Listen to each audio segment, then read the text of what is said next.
argument that he's misinformed Congress, lied to Congress, deliberately instructed his underlings to not follow the law, which is, the Constitution is very clear that the executive branch is there to execute the laws. Choose which ones you want to execute. And so those are the arguments. But what is your argument? What is your argument back to those who feel that there is no impeachable offense here? I'm not doing the argument, to be honest. Honestly, I think there's a good debate to be had. Let's take a step back. Forget about Mayorkas. Forget about Trump. Forget about everybody, and take the personalities out of it. What is the standard of impeachment? There's been a debate about this. Sorry, I have to talk with my hands.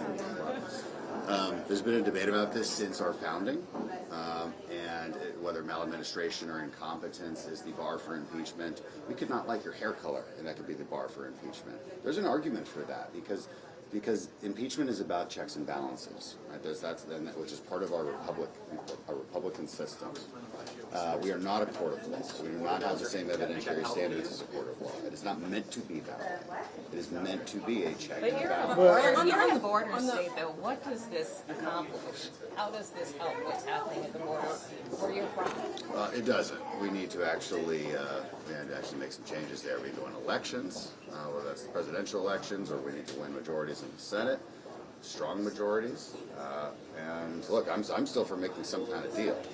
I'm upset. Do you think the House should take up this package? Not this deal. Not this deal. This deal's dead. This deal's dead. It's been killed. It's been beaten. It was beaten before it even saw the light of day. But we still need something that requires Biden, that makes it clear that he does not have the loopholes that he believes he has. But there's a reason we passed H.R. 2 in the first place, because there does need to be changes to law. Asylum needs to be, asylum law in particular needs to be strengthened, and it needs to be made extremely clear that the parole authority is not nearly as wide as Biden thinks it is. Those are two major things. There has to be a requirement for detention, a requirement for remain in Mexico. There's a few things, and look, that deal fell short. There's a lot of reasons for that. I think there's been a real lack of leadership on this, and what I'm mostly disappointed in is that we're not having that conversation of, okay, what's round two? We need a round two here, because otherwise we're getting nothing on the border. And I think that's an unacceptable thing for our voters. But what do you think of the House, the GO leadership, the leadership? You were pretty frustrated that people were already railing against this bill before they even had a chance to read it. And you have the Border Patrol agents coming out, they're supporting this. They are. Wouldn't it be better to get something over nothing? That's literally, that's what I just said, yeah. I mean, not this one, but I mean, we need a round two.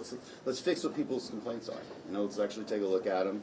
The serious complaints. Some of the complaints are not based on the truth of the bill, but look, if there's real complaints, let's fix it. Let's go at it again. I've long said it should be the House negotiating with the White House on this. I always knew it was never going to work in the Senate. Here's why. Senate Democrats never had an incentive to really give in much. And you need a bill that at least half Democrats don't want.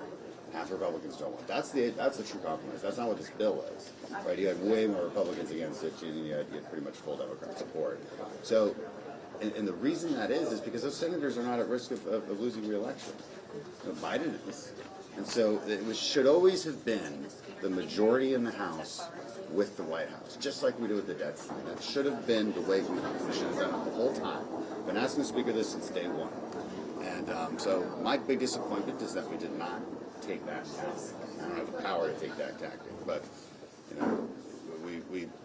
I haven't completely lost hope that there's still that. What do you think? The House GOP leadership coming out almost immediately, though. They said it was dead on arrival, almost hours without this. I just wish they were playing 4D chess and had a plan, but we're trying to work on that plan.